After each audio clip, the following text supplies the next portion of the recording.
Hey guys, this is Gaijin Hunter and welcome to my beginner's guide to Monster Hunter Wilds. I did a similar guide in Monster Hunter Rise and a lot of people seem to find it useful, so I wanted to do one for this game as well. In this one we'll be covering the first hour or so, maybe an hour and a half of the game, and I'll be trying to give you a better, more improved version of a tutorial and try to explain the basics, how to set up the different menus and options in a way that I feel is easier to play, and try to just sort of teach you the basics in case you have tried it and you're finding yourself getting a little lost. So when you first start, you're going to be able to make your hunter. The one thing I just wanted to call out here is what you can change and cannot change later. So anything that has to do with your appearance, like your physical body, like all these eye shape, mouth shape, physique, all that kind of stuff. This is stuff that you can't change later. Pretty much think of it as your birth. You're deciding what your physical appearance looks like. Anything that's considered cosmetic, whether it's a hairstyle, eye color, makeup, voice pitch, stuff like that, you can always change later. So just focus on your face and your body type, and I think you'll be good. Now, for this video, I will be skipping all cutscenes. I don't want to just sit there and watch them with you and then spoil you, or if you've already tried the game and you're getting yourself stuck, you don't need to see them again. But the cutscenes are very fun, so please do enjoy those. So I'm going to hit confirm and probably skip right past this. Okay, after the opening tutorial, you'll be thrown here to this little intermarried camp where you can talk to Alma and get a recommendation for a weapon, or you can just start messing around with the weapon that they give you, which is the greatsword, which you'll notice is very slow, very powerful, and when you try to take the weapon out, you get a whole bunch of menus that you're not going to understand, and I do not recommend that you start your journey here. You will get one of every weapon regardless of what you do. So you can go ahead and just choose without worrying too much about it. So we're going to go here, and I'm going to recommend that you pick up the sword and shield to start. Have you chosen your weapon? Have I chose my weapon? And you can pick your weapon, and we're going to check the sword and shield. I'm picking this up because early in the game, it's more important to understand the mechanics of the game more than it is the complexity of the weapons. All the weapons are incredibly interesting and unique, and you'll be able to choose and play these things later. It's not like they're only going to give you one weapon. So sword and shield is just one that is really simple, but can also be very complex if you get really good. And the one thing that it's really good at is doing good damage and good mobility, even when you're not good with the weapon. So it's definitely good for just starting the game, because you're going to be so overwhelmed with menus and everything else. Why make it harder on yourself, right? So the only thing you really need to know about the sword and shield at this point, before we have to use it for our next event, is basically just how to attack and dodge. So when you take out your weapon, pressing the triangle here, or the upper face button, we'll do some attacks. Circle will do another types of attacks, and holding forward on the left analog stick and circle will do a nice 3-hit combo with your shield. So we've got 1, 2, 3, 4. Yeah, we can just loop this over and over, or we can press circle 1, 2, 3, or we can do the shield. There's a whole lot of other moves, but you don't need to worry about that kind of stuff right now. Pressing the bottom face button or X will have you evade. You can't tell it now, and I don't know why the game chose to do this, but this will take stamina, so we'll do a more basic guide on weapons a little bit later, and just holding down the back shoulder button, like R2 or RT I think it's called on Xbox, will have you guard. That's all you're really going to need to know for this first encounter. So let's go ahead and tell Alma that we've decided, we're feeling good, and we're going to go on. Have you chosen your weapon? Yes, I'm good with what I have. And then we're going to ride our Seikrit and get thrown into our first encounter. Now, before we start, I would like to go through some of the menus and options on how to tweak stuff, but it doesn't really make sense to show you why I change it without showing you the problems that I think that arise. But one of the things I find is that the game is incredibly zoomed in, so we're going to zoom that out later, and also just tweak some of the auto controls because I find them to be a bit jarring. So here it's telling you can press up on the D-pad at any time to mount your Seikrit and move automatically towards your objective. This is called the auto move or autopilot mode. So up button is autopilot, and that's all you really need to know right now. You can use the left analog stick to steer your Seikrit, and you'll have to it'll just basically, it's got a mind of its own. You try to go this way, it pushes you back this way. You try to go back, nope, it pushes you forward. And if you hold RT to run, it gets really confusing. I like to call this the rodeo, because you're trying to go one way, but you can't tell it, but the bird's in autopilot. So we're going to fix that after this encounter. Give them a scent and they'll follow it on their own. So we can just hold down RT and it'll run. If you want, you don't have to hold down sprint. You can just sort of enjoy the scenic route, and it will just drive you to where you need to go. Did you hear that?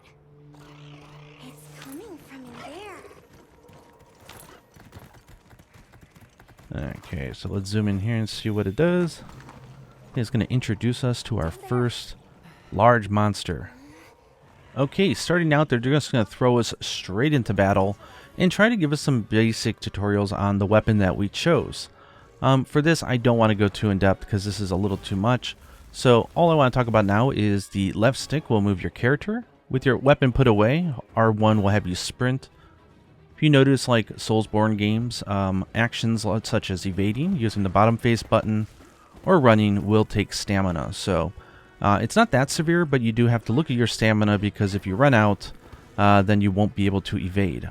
So for example, holding down our guard button here, we're really quite safe because the Tetsucabra is a really nice beginning monster here. Come on, punch me. You'll see what happens. When we're guarding, our stamina doesn't get refreshed. And if he would actually decide to hit us, then you'll notice that stamina goes down.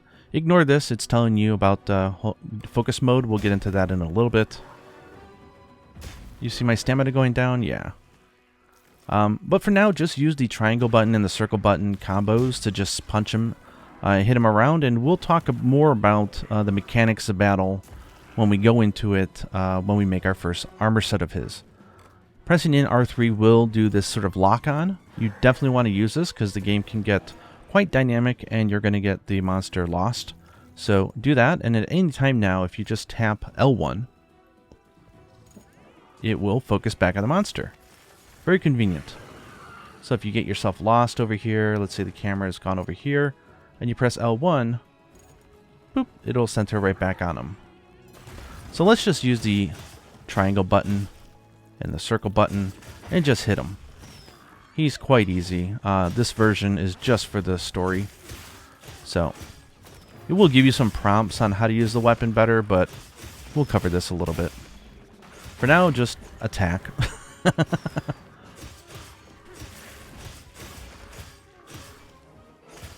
Yeah, one thing I like about this game is that it does have that focus mode mechanic where you see that wound on his side here.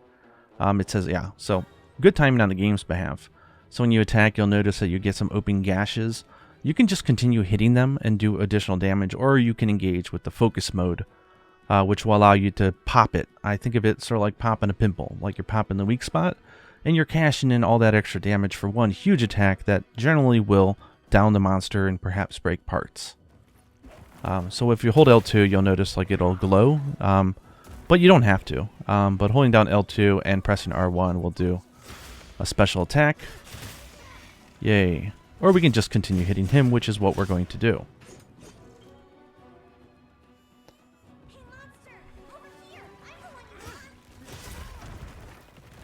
Yeah, if you notice that he got himself stuck in there, that's cute. Okay, they want us to use focus mode, fine. Just to get the tutorial to stop from popping up, I guess. So one thing the game doesn't explain almost ever to you is the idea of sharpness. We'll cover that a little bit later, but you might notice on the upper left, our sharpness just went from green to yellow, which will mean we're doing less damage, but it's nothing that you need to worry about right now. This is just a specific weapon tutorial. You can ignore this. I suppose that was just us goofing around, and now the quest has begun official.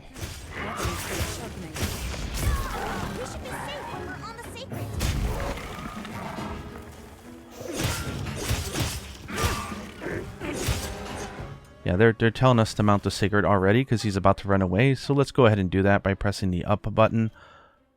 The game will now try to introduce you already to multiplayer. There's an SOS flare you can call to get some NPC hunters or real players to help you out.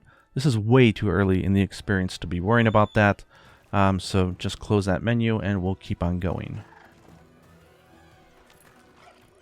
Yeah, so we're in autopilot mode again because we pressed the up button, and we're just going to track down Tetsucabra and kill him. You can hold L1 here, and then press up on the right stick, and that's a nice shortcut to your whetstone, which will sharpen your weapon to maximum sharpness. So let's just kill him. Ignore all the different pop-ups that are coming up.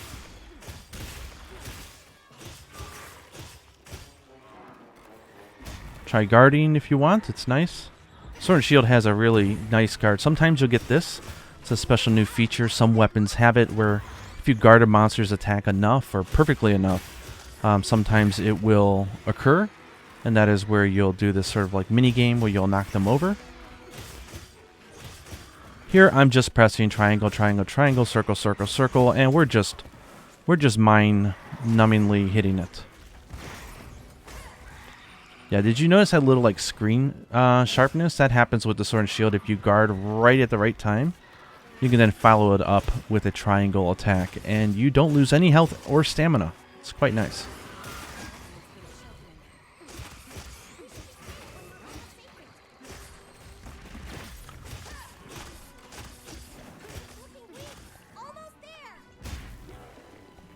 Okay, our sharpness is pretty bad, so let's go ahead and mount Seikrit. And we will restore our sharpness.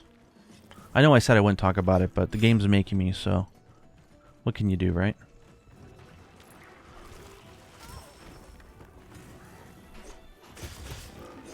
Anyway, you should not be dying during this hunt. It's just an opening hunt to get you used to hitting stuff and seeing damage numbers and feeling good. Breaking a bunch of parts. Like all other Monster Hunters, the very starting monster, who's supposed to be kind of like the tutorial, is generally really easy but offers really nice early gear that you can make that is both fashionable and also much better than your default armor. So he's running away. We can just chase him the old-fashioned way, or again just press the up button to go into autopilot. And now I can pick my nose, stand up and stretch, talking to the mic, do whatever I want, and it will just autopilot us to the monster. I think he's going to sleep. Probably. He's going to take a nap. Or is he just upset? There he goes. He's just going to lay down and sleep. He looks like a very tired monster. Just so you know, when monsters sleep, it's just for a limited period of time. They're not regaining health or doing anything. They're just sleeping. So you can go ahead and smack them all you want. And wake them up. And he's gone. So in Monster Hunter, when you defeat a small monster, you can carve it once for an item. When you defeat a large monster, you can carve it for about 3 times. Some larger monsters might be 4, but in general it's 3 times. And you can get some materials. And these will be used to craft weapons and armor later. It doesn't matter where in the body you carve, it's all pulling from the same random table of stuff that you can get. But yeah, in this game you can actually hop on the monster now. It's kind of funny. And we're going to go ahead and hold in this button here to end the quest. And I will skip past the next story scene, and we will continue onward. Okay, we just finished our opening cutscene with some conversation. Hopefully you enjoyed the dialogue and setting up sort of the world building. We'll get our rewards. And now we've got free control of our hunter, and I'm going to help you tweak your settings. The thing that I think is the most confusing thing, where in Monster Hunter Rise it was the wire bugs, is this bird, the Seikrit. I think the default controls are a little wonky.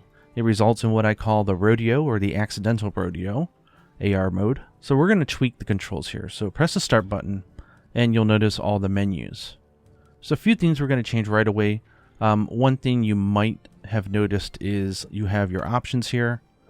You've got like pause game if you're offline, which is nice. You might notice that we now have pause game and options. This is kind of like a Mac OS if you used it.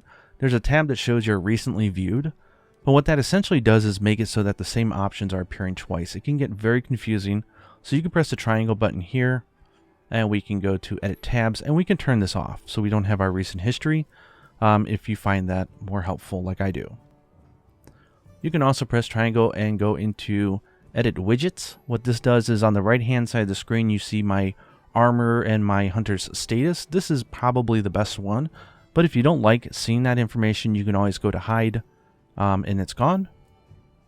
Or you can go to link members to see your sort of online status for your room if you play online a lot. We're going to go ahead and bring this back to status. It's pretty good. And now we're going to go into our options. If you notice, the game is really zoomed in by default. You might like that. It's very immersive. It's very dynamic, but I find it a little hard, especially when you're trying to get used to stuff. So we're going to go into the options menu here and start tweaking with stuff. If you prefer your damage numbers displayed, you can do that, but I will just keep it like this. I do like displaying with decimals, but this will be purely up to your preference. And let's see where the options we want to change are. So all of this is pretty good. I think the first ones I'm going to change here is the Seikrit Auto Explore. So this is on by default. So when you press the down button or the up button to call Seikrit on your D-pad, it will automatically go into auto mode, which means it'll just start running in the direction wherever it feels your next objective is. But sometimes you just want to ride it so you can run around, so you can gather stuff, and you'll find yourself fighting the auto mode quite a bit. So what I like to do here is turn this off. So when you do press the down button on the D-pad, it will not automatically jump into autopilot. However, we will add an option here. If we go over one more to the, let's see where it is. Not in here. So we add a tab over to controls. Auto sheath, I like to take this off. You can keep it on if you like, but sometimes it can get really jarring because you have a weapon where you hold down a button to guard, and sometimes if you step a little too far away, it'll auto sheath your weapon and you won't guard, and it'll be very confusing and you'll get hit. So I like to keep everything intentional, so I'll put this to disabled. Keep going in here. So we have the call Seikrit controls. So right now it has it where if you press the up button or down button on the D-pad, or if you do a custom menu shortcut, you will call out to your Seikrit. Now by default it goes into auto mode, but if you remember, we turned that off. But we can still keep an option to call it into autopilot mode if we just want to chase a monster or something. We can do type 2, which in addition to the type 1, so pressing up or down, we can also hold down circle to call your Seikrit into auto move mode. This will mimic what it was like in Monster Hunter Rise Sunbreak for your Palamute, so if you're used to this, you can turn it on. The game doesn't explain it here, but up and down will automatically be auto mode, but we turned it off. So right now, up is auto mode and down is manual mode. But I will walk you through that in a bit. So I'm going to turn on type 2 here, just because I find it really nice to always know that I can hold down a button with my weapon put away without just touching the D-pad, and I can call it. All this other stuff I think we can leave here. And we're going to tab over to camera. So one of the things I personally like to do is if you go to page 2 here, you have zoom. I find that the camera being zoomed in too much is a little jarring, so I pull it all the way back to 10. Again, just do it as you prefer. The thing I wanted to call out actually, and this is, you don't have to change this if you don't want to, is on, where is it? Here we go. So on the game settings, this is the first tab. On the second option, we've got the HUD. It looks like this is the HUD settings, right? But it's not. You can actually select this. Yeah, when you go in here, you'll see all the different HUD options. It looks like an MMO with all these things being shown. Health gauge and stamina gauge are really important, so keeping them at standard size or even using large might be a good idea. All the other stuff you can do as you like. I personally like to put everything to small. I find that this mimics the environment how I'm used to it in like Monster Hunter Iceborne. But again, you can change however you like. But if you're finding things feeling cluttered, pulling out that menu and making these things small will generally go quite a long way. And again, I'll show it. I don't like to have my head armor visible. I like to see my hunter. But you can keep it on if you like. So I'm going to put hide. Yeah. And I think we're good. Okay. So now we've got our menu, and they're going to ask us to talk to some characters, and then we're going to be able to go onward. So let's go ahead and talk to them in whatever you order you like. Gemma's my girl, so I'll talk to her first. She is our blacksmithy. And we can talk to her, and she'll explain what she does. It's not ideal, but don't you? And they immediately start out by telling us, hey, you want to forge some armor. So one of the funny things is in Monster Hunter is they start you out with a set that is not bad, but it's not the best. So they kind of want to push you into the idea of upgrading your gear the best you can before you progress with story. So they're already going to show us this here, is that we can forge or upgrade armor. Don't get thrown off by the word upgrade, because here in the game they've pasted out really well that you can't upgrade your armor, like you can't strengthen its defense until later in the game. So you'll be well on your way to playing this thing before you get there, so you can just ignore that. So you're just forging armor. Yeah, each one is 2 versions, like a male and female focused set, so you can choose whichever one you like for aesthetic reasons, which is awesome. And then you have a wish list feature, but basically this is the menu.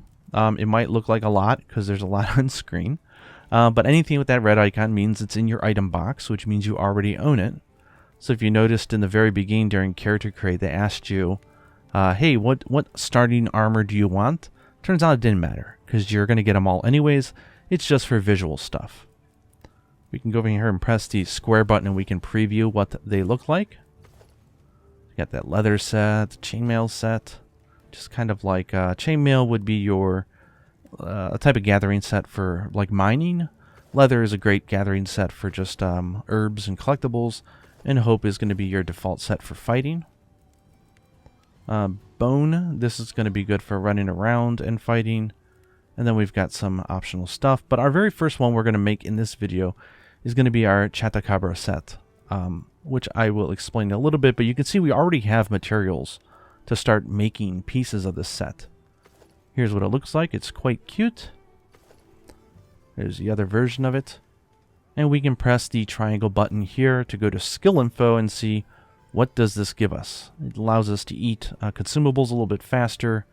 And that's about it. It's just a set with better defense than we have now. Not a whole lot, but a little bit better. And it looks really cute. So let's go ahead and make one piece now. Get treated to a steaming, nice cutscene of Gemma doing her thing.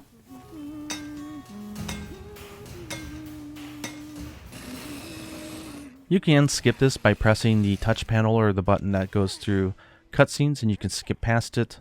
And we'll go ahead and equip it. We can also make the arms. Let's go ahead and do that as well. Why not, right? And here you see we can skip past these scenes. Okay. We are going to make these other ones, so I'm going to go ahead and press the triangle button and wish list these. This will just tell us that, hey, you've gathered all the materials you need to craft this. It's going to be very easy to check it later.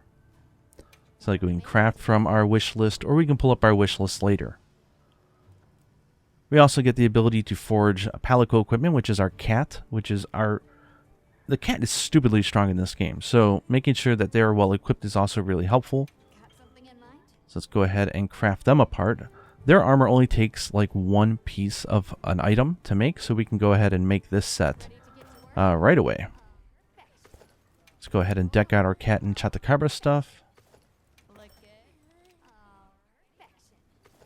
There we go. Isn't that adorable? That's the bone armor, and that is the hope.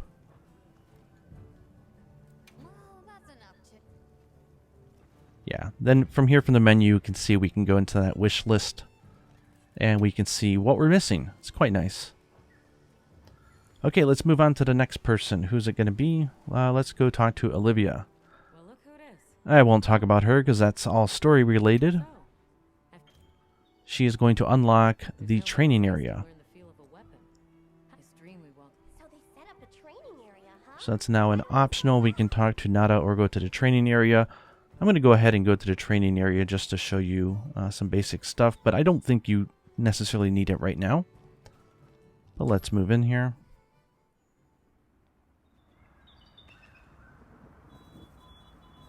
Training areas basically just give you a dummy that you can hit to check out damage, to try out combos, and stuff like that.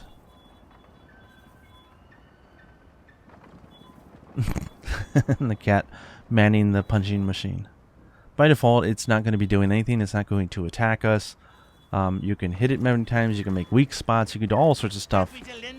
And talking to a cat here, you can change settings so that you can have it attacking and stuff like that. But hardly anything that we need to be dealing with right now. That really annoying, like, grinding sound that you hear, that means that there's a wedge beetle above you.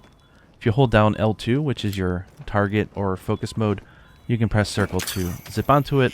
And these are basically used for, you know, movement or for doing aerial attacks. We're not going to mess around in here, but I am going to show you something interesting, which is our camp. And you will see we have one of every weapon. So while the game was telling you to choose, they were just talking about that opening hunt with Tetsucabra. So go ahead and try out the weapons if you like. I think it might still be a little early, but do as you please. Let's go ahead and talk to Nada, because the game wants us to. If you try to leave the camp at this point, they don't want to let you into the world. So you sort of have to do this. This is just the basic shop if you run out of potions, which you shouldn't. But always nice to have. We can talk to Nada, but you know what? It's story related. You should enjoy that on your own, so we're going to skip that. And it's going to tell us we need to talk to the expedition guy. Again, this is cutscene, so I'm going to skip it, but I hope you enjoy it. Okay, so now they want us to enter our tent, and this is basically going to be your hub. So every time you do a hunt or you do anything in the game, you're going to be sent back to the base camp, and you're going to then go into your tent here. This is like your home. This is where you can customize your equipment and all that kind of stuff. And so I'm going to set you up a little early with some shortcuts. So one of the things that we want to do first is register our sets, because while we have armor, it doesn't really save them. So if we change anything here, we'll have to come back and change it every time. So we have this armor set. We're going to press the left stick inward and press triangle to register.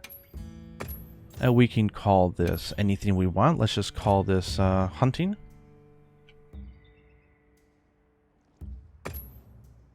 And then we can go through here and then select, for example, I was saying the leather set has this botanist skill, and the leather set is very good if you just want to go out and collect a bunch of materials and sort of enjoy the scavenger side of this game. So let's get ahead and fully equip ourselves here. We can see we get botanist level 4 and hunger resistance, which is good. And then we'll go ahead and save this as well. And we'll rename this one to Gathering. I'm not sure why the game doesn't do this for you early on. It should, in my opinion. But nice to have. And then we will go and put on our chainmail. I do love the armor in the game. It looks really nice. Okay, so we still got the pants left. There we go. And this gives us Geologist, which gives us more items when we go around mining ores and doing stuff like that. So this is just another version of a different type of collecting set. It will come in handy. So let's go ahead and save this. And we'll rename this Mining. Okay, now we're set up. So anytime you want to change your thing, you can just go into Change Equipment, press down the left analog stick, and choose whichever set you want, and boom, you are changed. Isn't that awesome? All set. Okay, why you would want to do it, I don't know, but you can tell your palico to stay behind. Maybe you just want to train, maybe you don't want to have your cat with you for some weird reason. But they can gain some EXP if they're not out hunting with you, but in generally, you're going to want them with you. They're going to heal you and distract the monster and do all sorts of good stuff. And the next thing I want to show you is the transfer items. So this is kind of a confusing wording. This is your item pouch. So if you collect too many items when you're out collecting, it'll tell you that your item pouch is full. And also, you know, you'll be using potions and items during hunts. You just want one button to sort of restock, right? Well, that's what this is. So transfer items allows you to take stuff from your item pouch and put it into your inventory down here. So this is your bag that you have on you at all times outside, and this is your inventory. So you might want to go through here and stock up. You can hold up to 10 of those, some rations, all these different things. Doing all this on your own can be a little cumbersome, but the game does give you some very good defaults, unlike the armor sets. So if you press the item pouch and then press L3, you'll notice it's already got a few loadouts preset. They don't explain what they are, they didn't name them properly, but basically this is your bare essentials, loadout 1. So what this does is it'll put every single item in your item pouch into your item box and take out only these items. So this is a way that you can clear your item pouch and grab the items that you want to do and restock. Second one here is more focused on, I would say, using sort of like crafted items, like high-end like buff items and stuff like that. This is for later in the game. And then for this one, this is your all-purpose one. So loadout 3 is the one that I think you want to use. If you'll notice, we have traps, we've got bombs, we've got some ammo, things that you may not recognize yet. But you will get these things as you play the game, and they're very useful. So I would recommend loadout 3 being your default. In fact, I think you could just delete these and be fine with it, which is exactly what I'm going to do. We're going to register this one here. And if you notice here, if we register it, we didn't have these items. So that's a little inconvenient. So we're just going to leave these as this is now. We're going to move this up here. There we go. And we can rename this to default.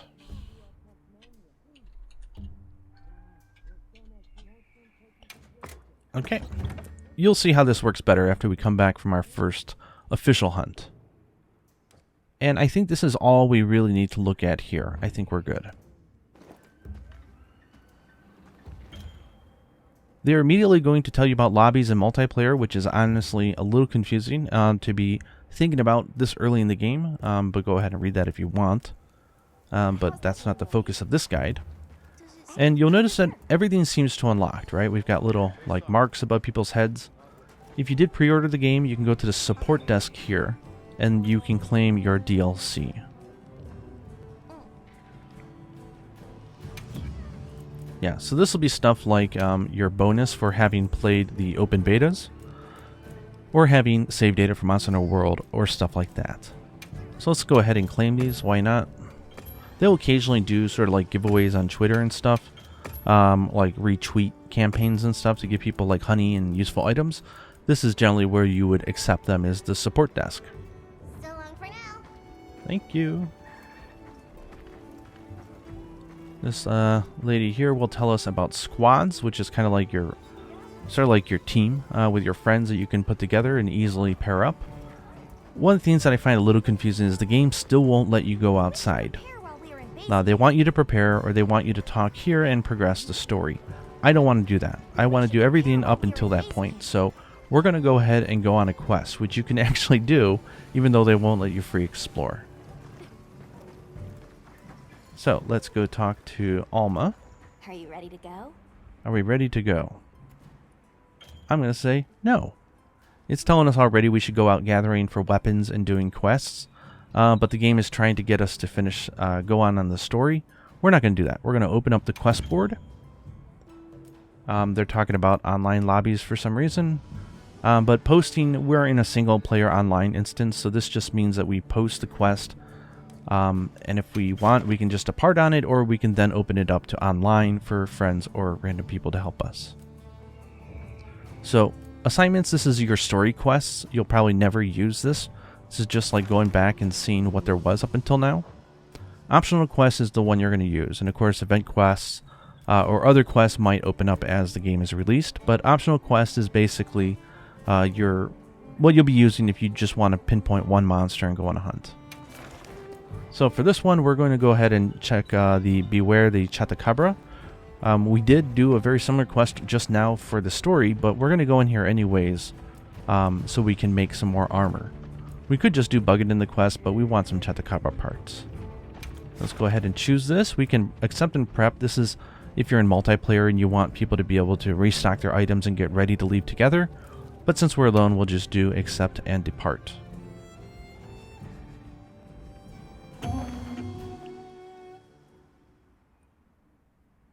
Now I can show you how we fixed the Seikrit, and we can start going over Seikrit controls, because I think this is going to be the most important thing for you to study. So starting here, you'll notice that already it's marked our main target. We've encountered it once, so the scout flies nowhere to go. And if we press up right now, we're going to call Seikrit in auto mode. No matter how you change the settings, up will always be auto mode. So if I press up, you'll notice he just starts running off. And I'm like, no, I want to go over here. Nope, he wants to go over there. No, I want to go over here. And it's a rodeo. We don't want that. So press down. Okay, don't. Hang on. Let me just jump down. He's being uncooperative because I was trying to show that off. Okay. So, get off the Seikrit. What you want to do is get in the habit of pressing the down button. If you remember, we turned it so that it's not always in auto mode. So when we press down, he'll do a little movement just, because he's got the... what is he doing? I thought we changed our settings. Apparently not. I'll put the materials I gathered in your item box. Let's see here. No, we have it off. Aha, so it's a good thing I'm doing a guide, because even I was getting confused because there's one more option we need to change. Even though we had turned off auto mode, you'll notice that the Seikrit was still running. And that's because the default setting is really weird. Basically, it is a train, and it will just keep moving forward at the same momentum unless you tell it to slow down or speed up. But it won't just stop unless you command it to. That's really inconvenient, so we're going to go ahead and change that. So we're going to go down to option controls to Seikrit manual controls. What we want to do is similar to hunter controls, right? Because this should be like driving a car or riding a horse in other games. It should not just be an automatic, I'm just going to move forward into a wall until further notice. I think that's very unintuitive. So go ahead and change this to type 2. What this is saying is unless you are telling it directly, keep moving in this direction, it'll stop if there's no input, which is exactly what it should be doing. So we press down here. It'll call him in manual mode. We'll get a little momentum just to scoop us up, but then he'll stop. If we want to walk this way, we can walk. If we stop holding left on the analog stick, he'll stop. We can run by holding R1. We can turn around. We can stop. And we can just mosey around and stop. This is going to be so much more comfortable for most people, in my opinion, and I highly recommend you try these changes. So he stops. So the cool thing about Seikrit is now we've got 3 different ways to call it. We can call him in auto mode, which in this one, the objective is to hunt the Tetsucabra, so it's going to run straight for it. So if I press up, he's like, okay, we're going this way. Even if you try to steer him another way, he's still in auto mode, so he's going to divert back to it every single time. Let's just jump off by pressing the circle button. Or we can press down to go into manual mode, which is going to feel quite good. Or if during battle we just want to get out, we can hold down circle, and it will call him in auto mode, and he will auto evade some attacks, and we can sharpen our weapon and do some stuff. Okay. The first thing I recommend here is that you just do a little bit of exploring before you start the game. One, to just get used to the controls, and also because you notice if we turn up our mini-map here, we get some monsters displayed, but not all. Generally, I find that if you go ahead and destroy the monsters, or at least kill one of them, not only can you carve some very useful weapons for upgrading your armor and gear later, but you'll also be able to select them on the mini-map when you want to target them and sort of, find out where they're at. So let's go ahead and at least kill a few small monsters here.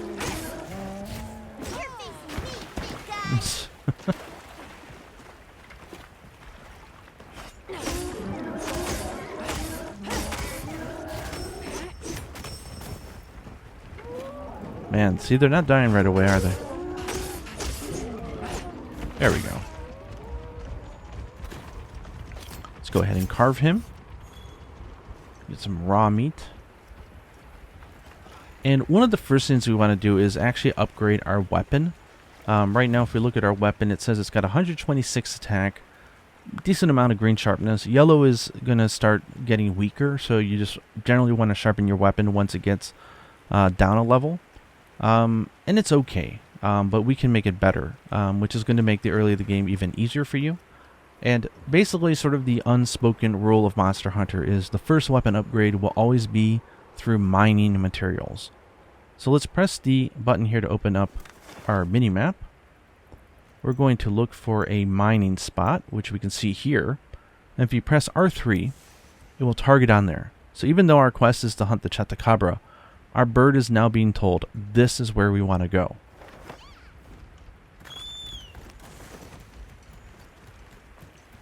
Again, we can just chill out. We can look around with our slinger by holding down L2. We can gather a bunch of items on the way, which is super convenient. Or we can press R1 and just run, get there faster. So now it's arrived. We can do it while we're on it, or we can hop off. And what we're going to be doing is looking for some iron ore.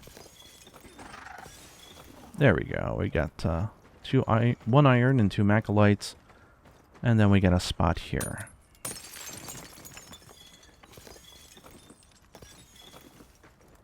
Fun thing is, even though you're going into this instance of the map for a quest, we can actually just come back from the quest. We don't have to complete it. Which is actually what I think I'm going to do now. I think now we've covered the basic Seikrit controls. So we got pulling out your weapon and attacking with it. R2 to block with the sword and shield, which is nice. Perfect timing, like when you do that little movement with the shield, we'll do a perfect guard, which is always great. Down calls your Seikrit in manual mode, so you can ride it around just like you would control your hunter or a horse or a car or something like that in a game. And pressing up will throw it into autopilot, and it will go exactly where we need to go. You know what? I'm going to go ahead and destroy the Tetsucabra now, just because I think you could handle it, especially with your new gear. So I'll show you a little taste of what the sword and shield can do once you get used to it. One thing I want to show you though is the mount controls. So when you're on your Seikrit, if you press the bottom face button, you can do a dismount and it'll jump off of it, and you can do an aerial attack against the monster. And if you do that about 1 or 2 times, you'll mount it, and it can be a little confusing at first. So let's go over how those controls go. So we jump up, hit it, just put our weapon away, hold down circle, we'll call our Seikrit again. If you notice, it's sort of like still on autopilot and moving around. And we'll jump up and hit him again. Now we're on the monster. So basically this is a game of stamina. When the screen gets dark, you want to hold down R2 to brace so you don't lose too much stamina. And in the meantime, we can do knife attacks, we can move, generally you just want to press R1 and that'll do your weapon attack. You can destroy this weak spot and we can down the monster. Quite nice. Okay, that's not a very nice position to be in, so we're gonna just punish. Let me show you that perfect guard that you can do with this weapon. So again, it's just holding R2 to guard. I was gonna run away. So this is the point where you'd press up on your D-pad. You don't even have to put your weapon away, and you can chase after. We can go into the radial menu by holding L1 and pressing up on the right stick to sharpen our weapon. And let's chase him.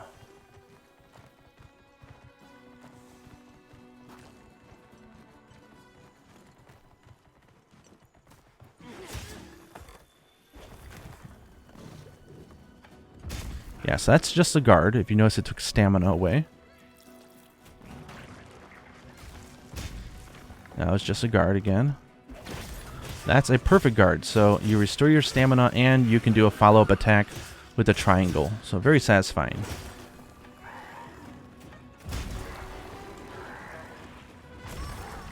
If you ever get knocked over like this, you are invincible while your hunter is down on the ground. So it's advisable to just stay there. And press either the button to call your Seikrit so that you can go ahead and heal, or you can just roll out of the way. So he's got a weak spot now on his face. We can hit that for more damage, or we can hold down L2, and we can sort of press R1 to do our special attack.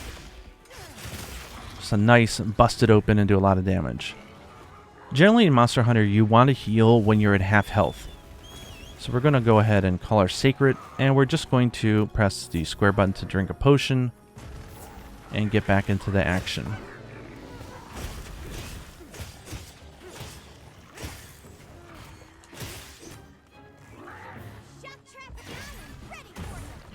Sometimes when you guard, after a few amount of guards or a perfect guard, you'll get this little mini game where by pressing the triangle button over and over again, you can power over them, which is very fun. And because we're doing shield bashes, which do stun, we can KO the monster as well. So we've exhausted him. Now we're going to knock him out. Yeah, he's just a nice little punching bag.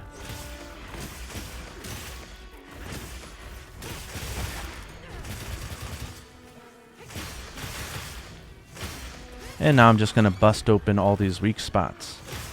If you're online with other players, different weapons depend on being able to exploit weak spots to do sprint and mechanics, so it might be good to just keep in mind that if you don't need to, if your weapon doesn't require it, sometimes it's better to just hit a weak spot normally for more damage and leave the special attacks to someone who needs it for their weapon.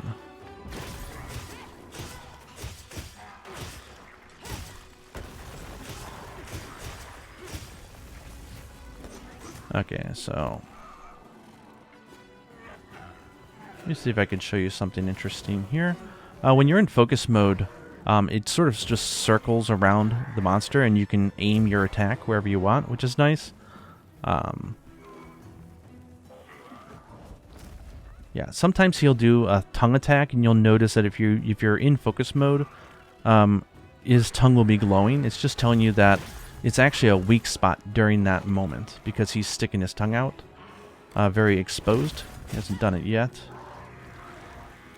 Let's try to bait him.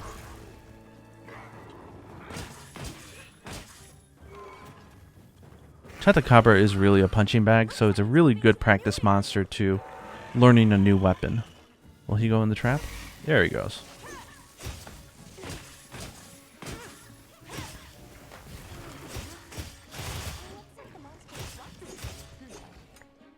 So I'm just going to press up on the Seikrit for auto mode. Get in the habit of just quickly going into your radial menu again with L1 and going up to sharpen your weapon. If you use the radial menu, you can sharpen with your weapon out. You can't do that if you're selecting it like here in the list here. You can't do this with your weapon out. You try to, and you'll first put away your weapon and do it. But if you do it from the radial menu, you can go straight into it. You can even evade cancel out of it and still have your weapon up. It's quite nice.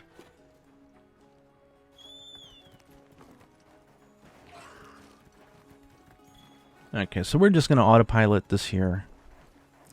We got iron ores. We're going to get a bunch of monster parts. We're going to focus on breaking his front legs and his face. I think we broke his face already. Just to maximize the amount of items that we can earn. If you notice there's a little skull icon above him, that means he's almost dead. If you had a trap and some tranq bombs, you could capture him to end the hunt a little bit earlier and easier. Or if there's still some parts you want to break, you can go ahead and kill him, and then you get carves. Let's go ahead and just kill.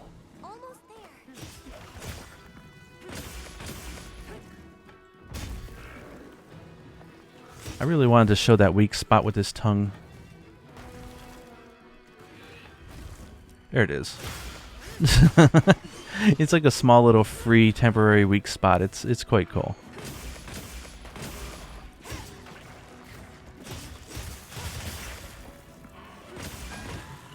I love using the shield attack because not only does it do exhaust and KO damage, but it also doesn't eat at your sharpness because you're not using your blade. Quite cool.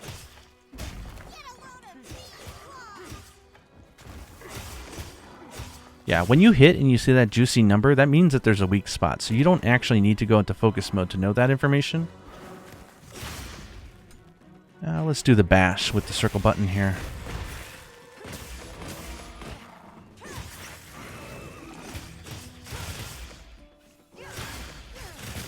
It's a great way to break parts. If you're noticing, when we get the wound destroyed, we're earning an item immediately.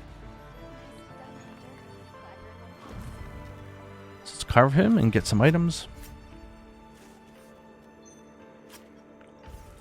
Nothing feels better than that wish list just popping up. Hey, you got something on your wish list. You got something on your wish list. From here, let's just end the quest because we're done. But if you cut off a tail of a monster or something like that, you don't have to end the quest right away. You can go ahead and claim all your materials before you leave. And we'll collect all of our items. That little pin in there shows that this is one of the items on our wish list. Yeah, Tetsucabra does not take 15 minutes. We were doing a full tutorial there on the Seikrit, which is why it took so long. Let's see if we have all the parts we need to get the full set yet, or if we need to do one more. Let's talk to Gemma. We are going to first go into upgrade, let's say, weapon. Actually, no, sorry. Let's go into our wish list. Yeah, we can make all of these. I think 1, 2. We might be down one jaw. That's fine. So let's go ahead and just make some of these. Alrighty then.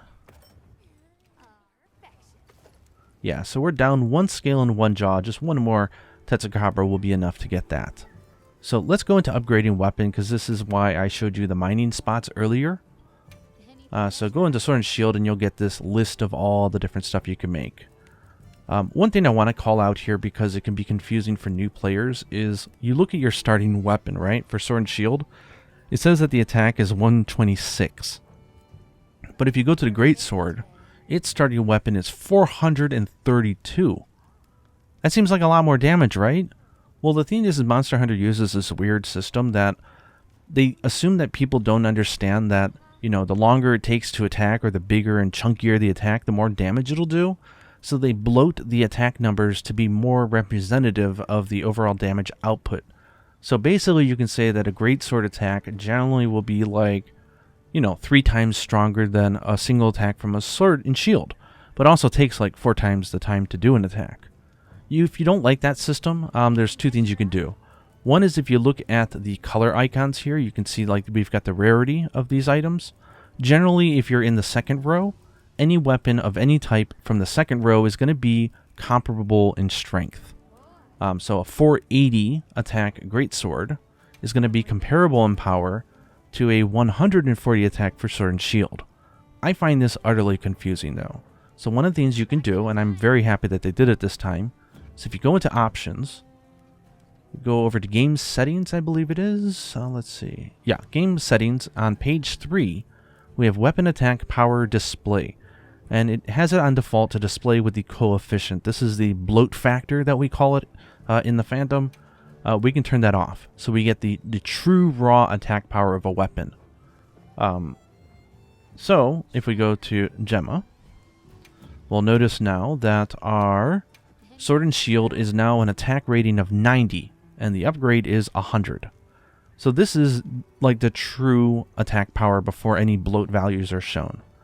Now, does that mean that a single attack from a 100 greatsword is weaker than the quick attack from a 100 sword and shield? No, of course not. But at least now you can compare weapons, and so when you switch between them, you can make sure that you're not going further back in your progression. You can leave it however you like, but I thought it was worth explaining so you understand how this all works. So sword and shield, let's go ahead and upgrade this. If we notice here, if we can go directly here and get a Tetsucabra weapon. One thing also worth noting, not every weapon has a weapon for every monster. So like not every weapon in the game is going to have like a Tetsucabra weapon. You might be choosing a weapon that doesn't have one, and that's fine. It's one of the ways that they balance everything in the game. But the sword and shield does, which I find very nice. So we can go ahead and wishlist this. If we look at it, it's 110 attack. The green is a little bit shorter, so it means that we'll have to sharpen our weapon a little bit more often, which is a little inconvenient, but more power. I mean, that's quite a jump in power this early in the game. And it does come, if you see here, the equipment skills, it comes with an innate skill of guard. So if we press triangle and go to skill info, we can see it says it slightly decreases the impact of attacks and reduces stamina depletion by 15%.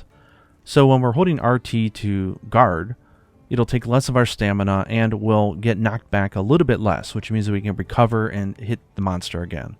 Very cool. And that's a freebie. You get it just on the weapon. That's the benefit of having a little bit less sharpness, as we get good attack and we get a skill. On the expedition tree, which is always going to be solid. Like any time in the game, if you want to just go up onto the next tier of power, just go to the expedition tree. It's going to be the best intro weapon for that tier of quality. So for the second tier, Expedition 1 is a great one to start with, and they're always very easy to make with just mining and collecting items in the map. So we have 2 iron ores, so we can upgrade this one to 100. If we notice, this has really long green. It's quite nice. It's got speed sharpening. If we look at the skill info here, it removes one of the cycles of animation needed to sharpen your weapon, which is really nice. So one little, stroke of your whetstone will restore more sharpness than normal. So yeah, Tetsucabra is definitely the better one here, I think. Even though you have to sharpen often, you get a defense bonus of 15. If you look, we only have an overall defense of 27 right now, so that's just going to make it much easier to play the game and not take as much damage. So I think this is a great goal. If we just kill one more Tetsucabra, I think we'll get it. But let's go ahead and upgrade this to the iron ore level 2.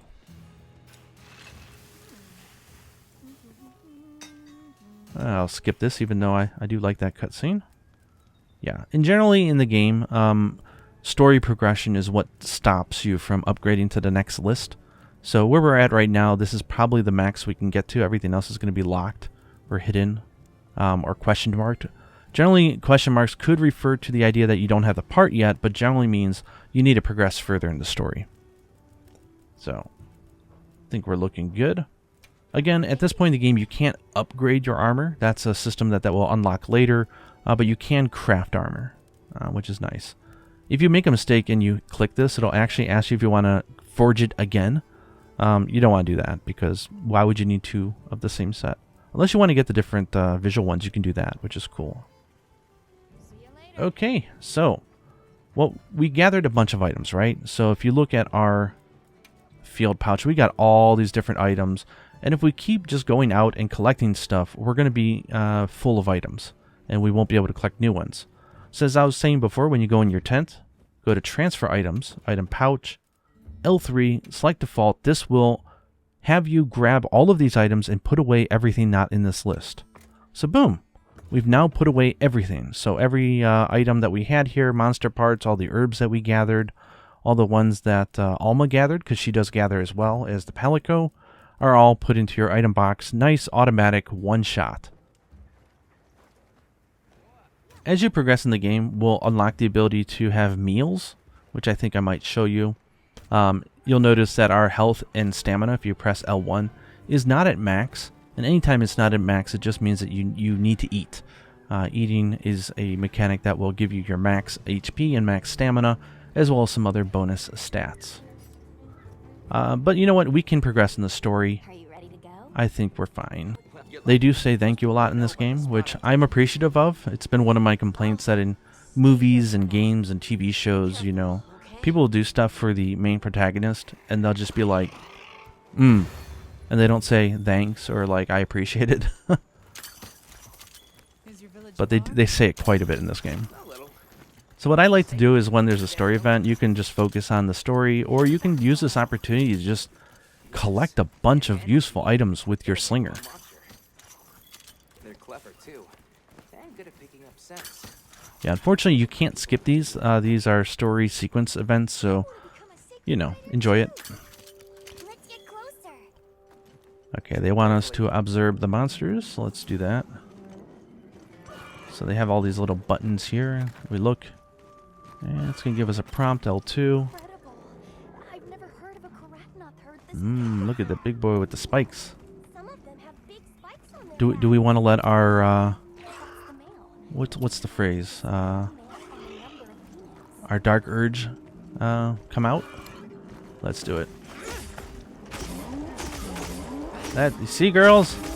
We are the strong one of the herd. Don't you want to be with us? Haha. We are the true monster, right? This herd is now maleless. Herbivore shell? We can get some meat, maybe? Yes. Oh, we've got Dalthodons. Dalthodons. Wouldn't want to worry. They're not aggressive. They're not aggressive at all. Are you sure about that? What if I use a torch pod? Are they not aggressive? Really? Are they aggressive? Yeah, they are. We need to... This is self-defense, I swear. They attacked me first.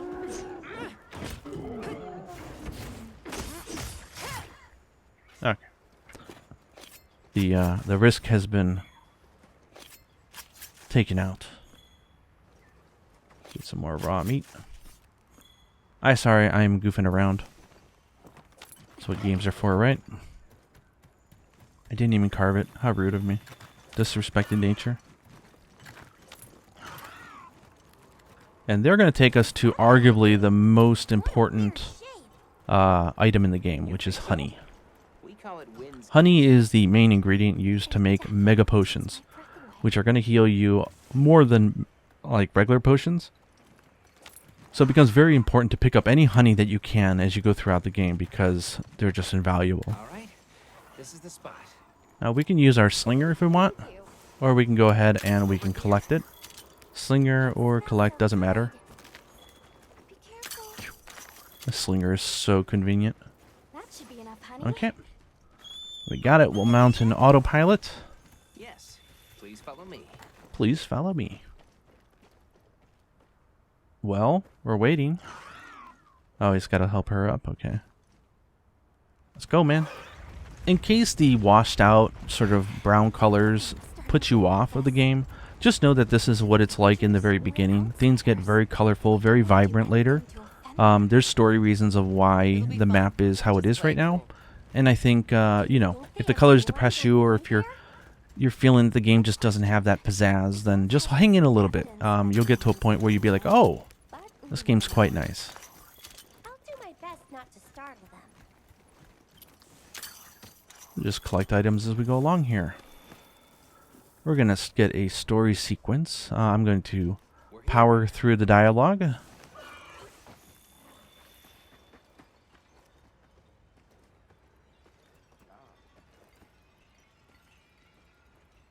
We'll do some like Animal Crossing like voices maybe.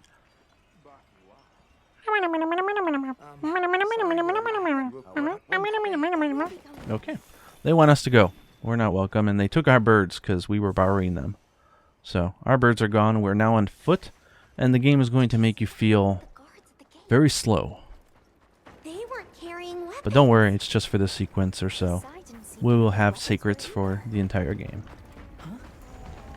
What the? The herds are all reacting. What is it reacting to? The murderous hunter that was running around, or bugs? These are Balakchi. Balakchi. Okay, let's go save the herd, right? It's not fair to have them be attacked by Authorization? bugs. Granted, the guild authorized you to neutralize the threat.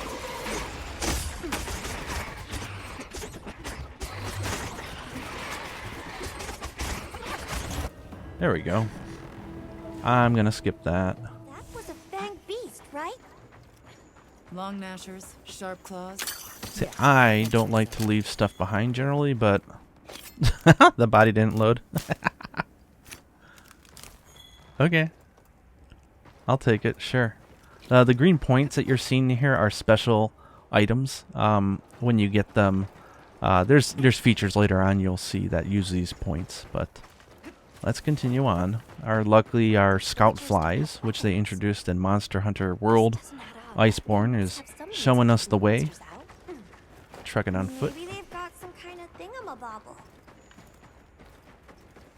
I personally love the voice of the palicos. You can turn it to cat voice if you want, but they Almost talk there. so much and they got such a cute voice. Why would you want to? Stupid slow human legs. Those stupid slow human legs. Sacred Alma obey. being real. Okay, back to camp, back to camp. Now everything should be set up, and this is really where I think the game begins. So we've got the inciting Well, incident. here we are. We've got Home some sweet home away from home. broiler plate story Too building. bad We've they got wouldn't functions let us in the unlocked. village. Yeah, but with all the new Good idea. Let's talk to our provisions manager. I think she's going to explain about... Oh, this is the squad girl. Yes, join a squad. It's like an online Discord group. Yes, thank you very much. And now they're selling items. Hey there. What can I look- did you hunt? I'm just going to ignore all that. So they're going to give me a barbecue split, which is the most important item probably in the game. And they sell basic items here like traps and bombs and ammo and stuff. We're here if you need anything. I'll go ahead and sharpen my weapon because it needs it. Over here. I need to talk to you for a sec. If we go into our items now, we'll see that we have a barbecue split. This thing is uber important because not only is it for eating meals, like again I said, if you notice our health and our stamina is not the maximum it can be, that just means we need to eat. So let's pop open our barbecue grill. Oops. So I was trying to close the tutorial. That's what happens. And we'll grill some meat. Press X at the right time.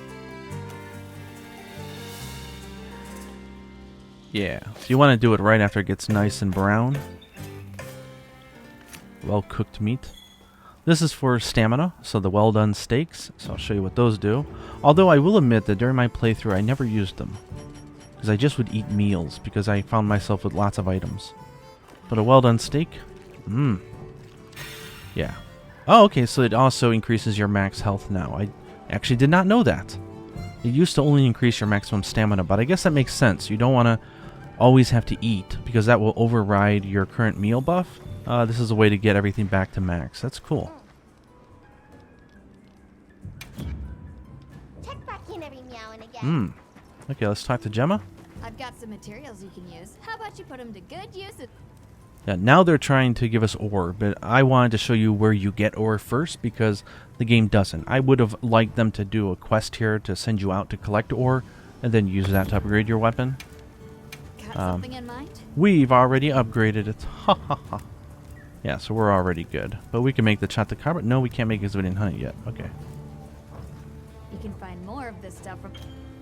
Yeah, now they're going to explain it to us, even though we're not in the field right now. We have no idea if you need. Okay. What does she want to talk to us about? It's about the support team. Blah, blah, blah, blah, blah. Okay, before we continue onward, there's going to be an SOS flare. Be careful out there, Hunter. Follow the scout flies. Now, we do not have our wonderful Seikrit, so we're going to have to run on foot. Yeah, after we finish this would be a good time for you to go to the training area and try out some weapons, sort of see which ones are feeling interesting and fun. But hopefully this gives you an overview of what you need to do in the game. Okay, so let's put all of our learning to... We're going to skip that amazing cutscene. And we've got a Quematrice to hunt.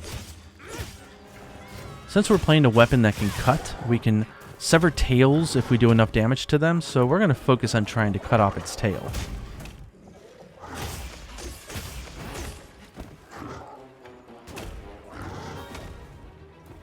You know what, I'm just going to put this in here now because I think it's a good way to learn Monster Hunter. But one of the first things I like to tell people to do is to do an observation phase when you first start out against a monster. See how it reacts when you're at long distance, medium distance, and close, because the attack patterns will change. Do it for both normal and also when it's enraged. So he's got a little swipe here. Head pecks. Charge and bite. Charge and bite. So mid distance is a good way to sort of peg him into attacking. Okay. Yeah, this is another very easy monster to start the game with.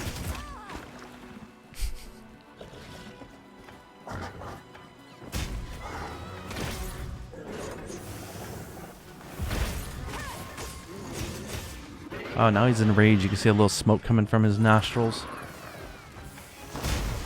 Yeah, now he's got the fire going. It's nice.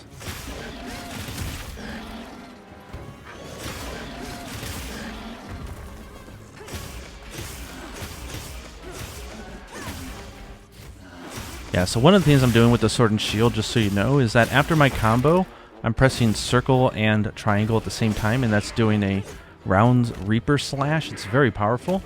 And then you can hold triangle and circle at the same time after an attack to do this awesome charged attack. Quite cool. Here we can just press down. Again, that will call your Seikrit right away. We can use potions, we can sharpen our weapon. The Seikrit is a little too convenient if you ask me. I think we've got a vine trap here to our left, so we can try to lure it over here. Which should be pretty easy because the monster is enraged, so it should have good tracking on us. Here he comes. He's our slinger.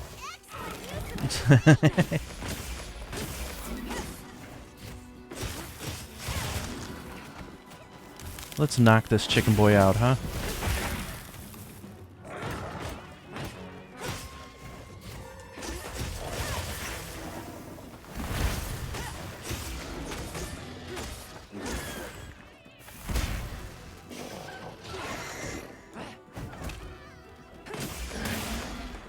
Yeah, I love the shield attack because it exhausts the monsters, and an exhausted monster really does not put up much of a fight.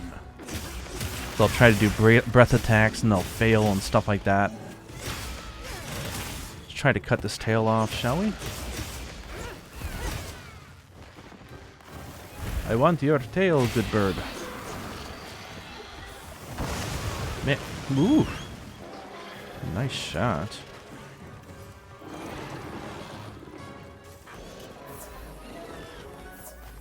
Oh, we can mount it. Let's do that.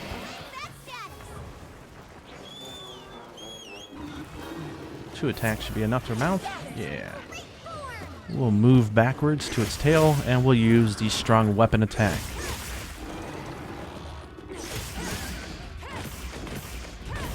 Okay. I bet the tail will pop off. There it goes. And don't forget to carve your tails. It's recommended that you kill the monster first, then carve the tail. But, yeah, that was nice.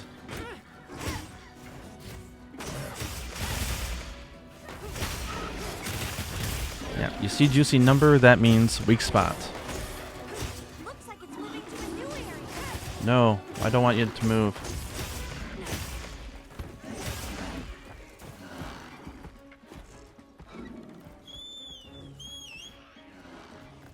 Oh well, it's getting away.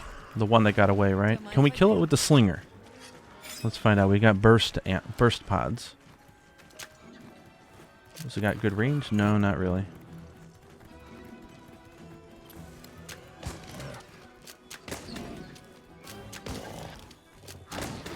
Oh, let's trap it so you can see how that goes. So place a trap, get your trank bombs out, and boom. Isn't that nice? So you get the satisfaction of not killing the monster, and you can end the quest immediately. And you can also listen to it snore if you zoom in close enough.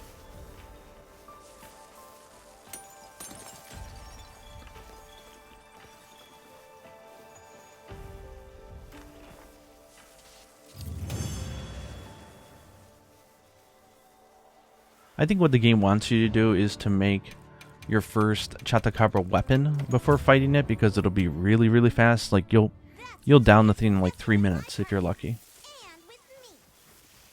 While we're here though, we may as well collect a bunch of bones, right? You made it to base camp safely. Great. Collecting is a very important part of Monster Hunter.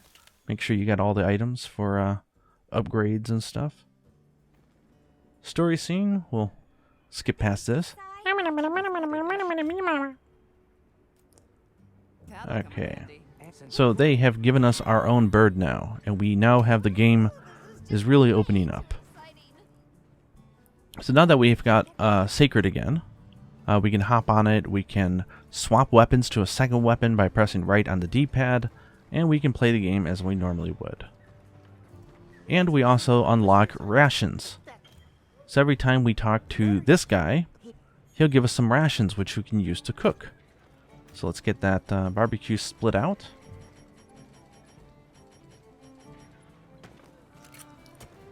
And we can grill a meal. You can do recommended or custom. You'll unlock more ingredients as you play the game. But meat will generally give you a slightly increased attack. Fish for defense, and veggies will help augment some of the elemental weaknesses of your armor. Generally, veggies I think are going to be the best bet if you're pretty new to the game and you just want an easier time. But meat is always, you can't go wrong with that either. You get this nice cutscene. Yeah, later on as you're collecting special items that you earn either on the field or during quests, you'll be able to add in extra ingredients to get new skills, which will do all sorts of cool stuff. Alright. So for 30 minutes. Some meals can last like 50 minutes. All good. Yeah, and the game really opens up. So now we've got the main story we can go to. We can craft new weapons. For example, if we go to Sword and Shield, we now can make the Quematrice weapon, which has fire element, which is quite cool.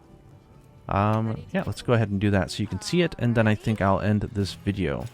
So hopefully this gives you a really good idea of how to tweak the settings again, how to play, and if you want you can go to any of my guides or anybody else's guides to sort of see just which weapon might be for you and how they play. Let me at least check this out just to make sure, because you might be annoyed that you can't move forward. Yeah, so they're going to give us a field guide. Field guides are great. You can access this through the menu. This will allow you to see what element, what type of stuff the monster is weak to, what type of items you can get for breaking which part on their body, and also some extra stats that you can unlock, which is quite cool. You'll see here like water attacks are effective against the Quematrice. The Balahara we don't know because we haven't hunted it yet, so this is just yet another fun way to arm yourself with information as you hunt monsters.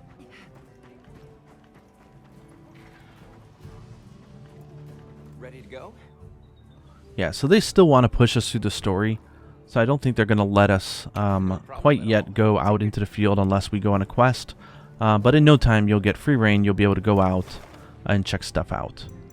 Now that we have the game sort of like the maps unlocked, when you open this up and you press the left and right button, you can then filter this.